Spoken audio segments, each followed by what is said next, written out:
Frank. It's good.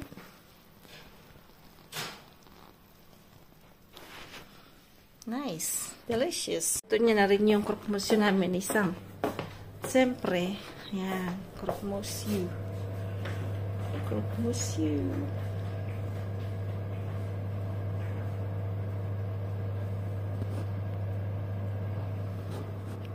Ewan ko ba't croque monsieur, hindi croque madam. Joke. Ayan na, ayan na. Wow. Wow. Ay, matanggal. O yan. Nagmura na. Ça colle à chaque fois, ce truc, hein?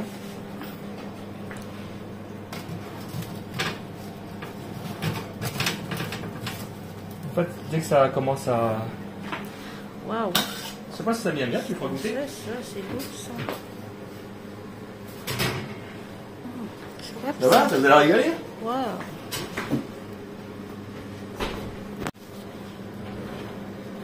Moi, j'ai envie de ça. Regarde, oui.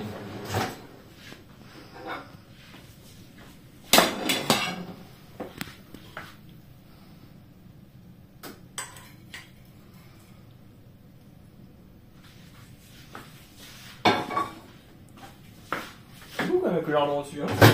Tu sais pourquoi j'aime Wow. ça? As this one, in fact, Hein? this one. Tu sais pourquoi ça? Hein? Ça fait penser un peu à la vieille cuisine, quand tu mets des petits lardons dessus, puis... Ben, il y en a beaucoup ici qui achètent de... Mais j'ai jamais vu comme ça à l'époque, monsieur. Où tu mets les lardons dessus. Non, mais parce que ici, c'est pas de gras. They don't like fats here. Me, I like fat. Pampataba lang yan. Alors, attends. Kahapon po to, nabili ko din po tong old na... Yan, old... na to. Banga ba? Yan. Sa nakabili tayong very old na ganito. Sayang kasi, 20 cents lang yan po. Dati po nung nag-vidgroni kami doon sa Toulouse, may ganyan, 2 euro. Ay, sabi ni Frank, mahal ha.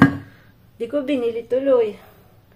Duko, ngayon, nakabili kami, medyo pangit-pangit. Ayan, ano po tayo ngayon? Kahapon po nagsabaw ako. So, ayan po yung, mamaya ko po aanihin. Ayan, nilagay ko na po yung gulay. Ayan, yung mga gulay.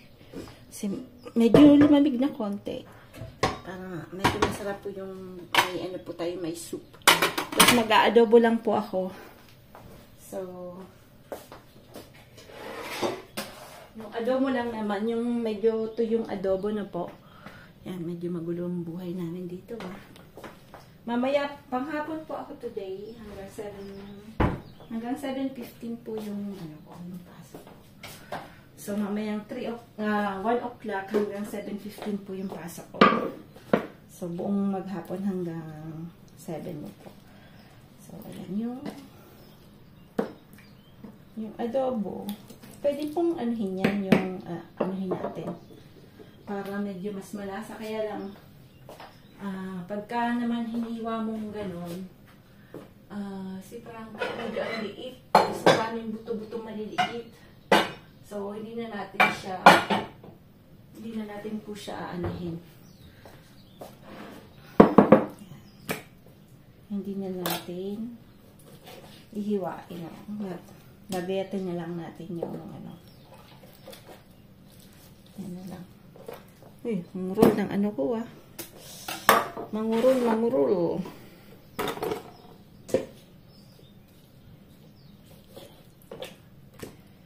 Si Sam po, dito po sa France, wala nang ROTC.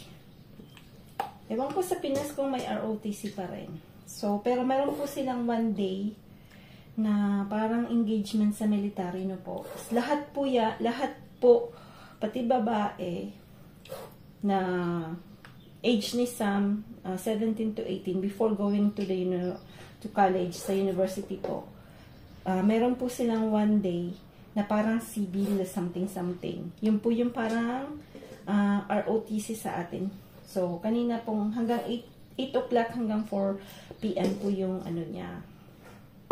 Bakasyon sana siya, but kasi hindi po kayo pwedeng pumunta ng university na walang ganon. So, kailangan niyo po ng this certification na you do that, yung parang, ang tawag dito si Chumaya.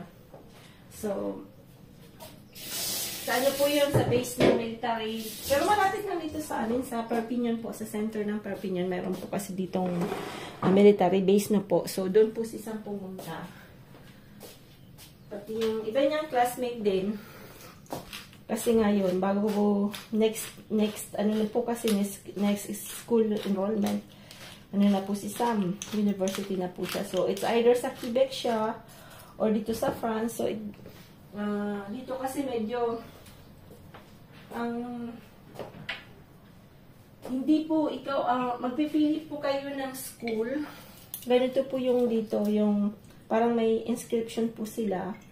Then, hindi ikaw talaga yung mag-choose ng school. So, magpipila ka po kayo ng school. So, minsan, ang needed lang ng school na yun, bawa, 100 na spots lang na students ang kailangan nila. So, tapos, siyempre, tinitignan nila yung grades, yung NCE exam mo. Kasi may NCCE exam po sila.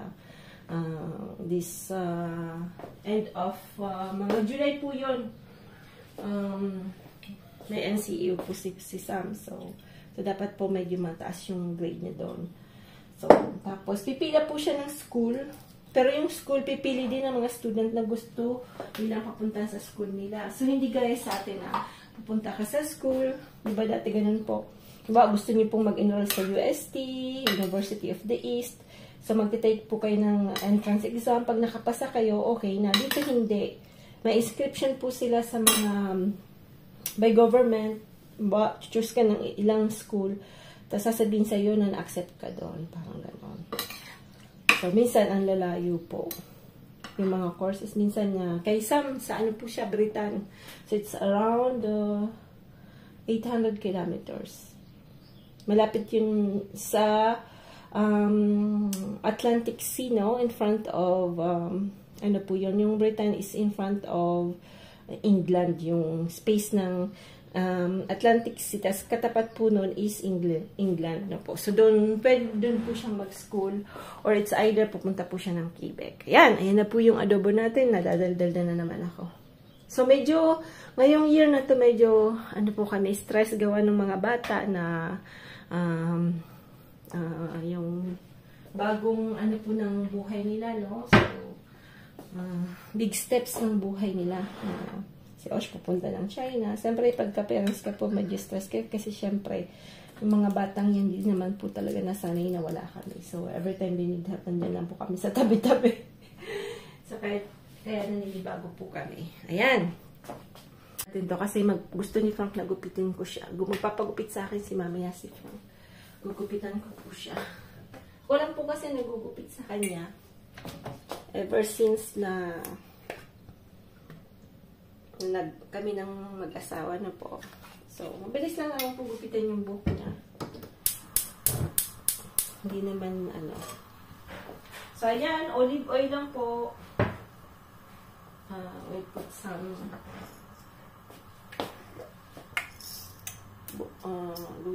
pamintang buo. Saka bawang.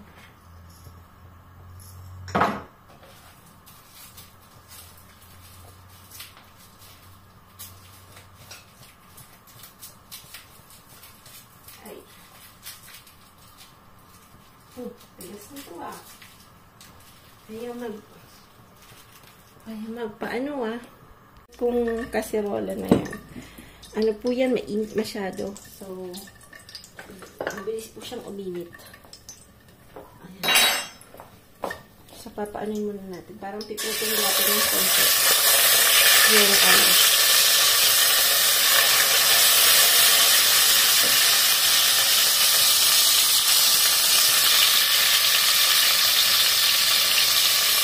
Itoy natin ng konti yung para hindi po siya madurog. Palilinis ko lang ng baka na.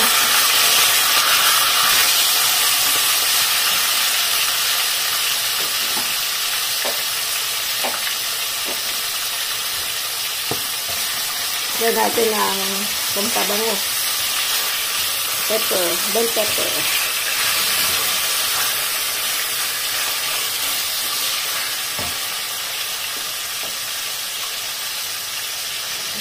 ng konting asukal. Konting-konti lang po, para magpulo-pulo lang siya ng konti.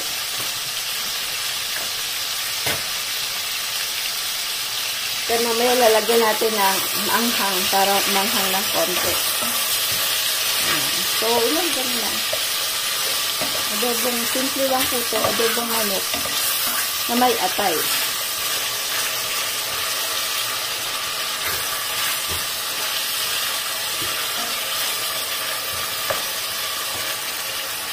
Atay, lalagay natin sa gilid. Dapat maluto rin po siya, no? Ano din, parang matutupitong konti. Ako po hindi naglalagay ng tubig na po pagka nag-adobo ako. Gusto ko lang po yung meat kasi naman mayroong parang nag-ano siya ng water na po. So, parang yung tawag sa Bicol, mamara. Tuyo po siya, medyo tuyo. Kanya-kanyang ano lang po yan, technique na po. So, ako ganito po yung ginagawa ko.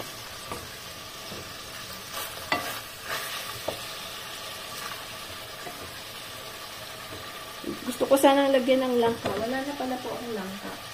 Yung nasa lakang langka na po. Wala na. So, sayang. So, ang lalagay po natin, lalagay po tayo ng suka nito. Kasi tumaanghang. Kasi mas masarap po pag medyo may kapit-kapit ng anghang na po.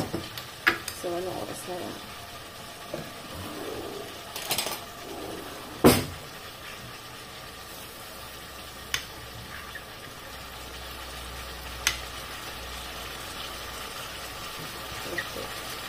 Lalagyan natin ng isa kami nito.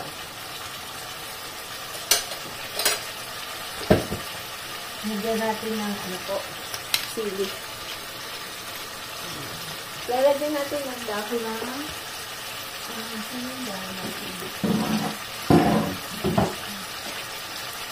laurel. Dito po sa garden may laurel po ako na. So, hindi po yan binibili. Dadala nga po ako niyan sa Pilipinas kasi sa atin durug-durug yung laurel. Dito kasi ang lalaki ng dahon. Galing garden lang po. Ayan. So, ayan na yung adobo natin. Yung hindi mahilig sa atay, okay lang kung walang lagyan ng atay na po. Kasi ako mahilig po sa atay. I like the lasa of the atay na po. Kasi Frank masanay na din po siya sa atay. So, yan. So, yan. Papaanohin lang natin yan. Papakulaan ng konti. Ayan na, dumudugo na. Pag dumudugo na, nalulutan na yung loob niyan. Yan.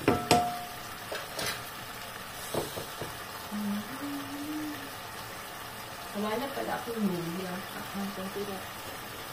Bili tayo ng luya mamaya. So, 11:30 po ako kumakain. Mamaya, naligo-ligo na ba? Magkita na.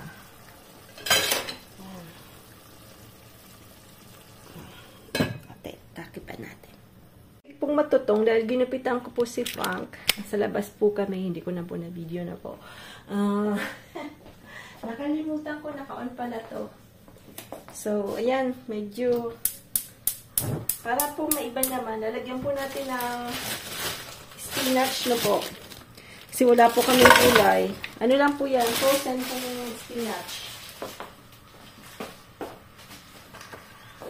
So, yan, yan lang po yung dito, wala po tayong bumibili po ako minsan ng frozen. Gawa na wala nga po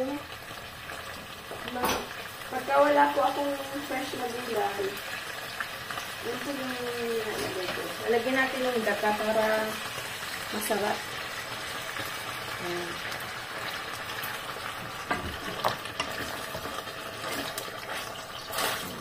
Para naman, lagyan natin ng daing.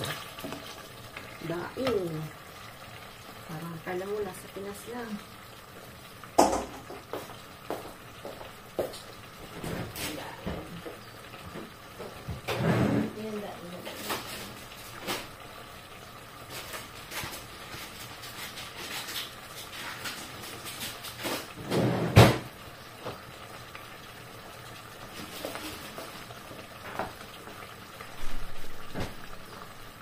Itong pundaing lagay natin para magkalasa. Hindi ko po siya nilagyan ng asin. So, ayan. Papakunain natin ng konti. Magtutubig po yan kasi frozen yung natin, spinach. No? Dahan-dahan lang yung apoy. Ayan. Po ako ng onion, yung dahon ng onions na po lalagyan din natin. Yan. Tingnan niyo po kung gaano kalaki na ng onions natin galing garden. Galing. November yata, ano po? Yung mustasa, di ko ano po agad siya, parang yung nagbulaklak agad. Katatanim ko lang, so something wrong. So, nagtanim po ako ulit. Parang nabigla sila. Ewan ko ba't nagganon. Pero nalata ko po kasi, yung mustasa, mas maganda po siya pag autumn po, pagka autumn po siya kasi ayaw niya nang masyadong mainit. Dito po, pagka mainit, talagang sobrang init na po. So, yan na po yung mustasa. Mas pangit po yung mustasa natin ngayon. Tingnan natin. Nagtanim po ako ulit. So, we'll see kung magbabago yung itsura nila.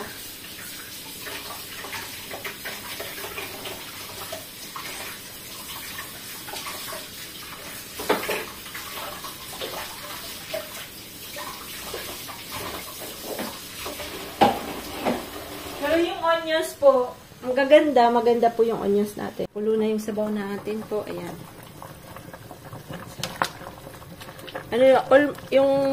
Ito po galing din sa garden yung leeks na po. Lalaki na ng leeks. So, tutuwa po si Dad kasi si Dad lagi pong nagsusup. So,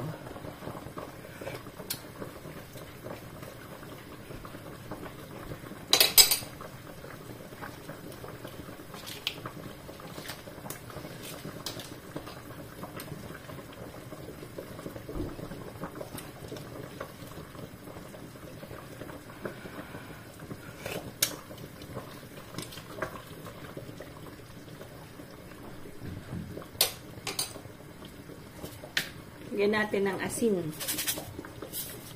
Asin. Walang lasa kasi pag walang asin. Natin tong gata natin. Gatang may spinach.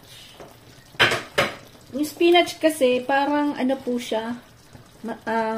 Tawag nito. Ang sarap po ng, di ba, yung masarap lasa niya. No? Sarap po siya sa gata. Dito linalagyan nila ng crème fresh. Pero pag ako po nagluluto niyan, yung sa crab, linalagyan ko po siya. Parang ano po, parang may ano lang din, tawag nito, yung dahon ng tawag niyan.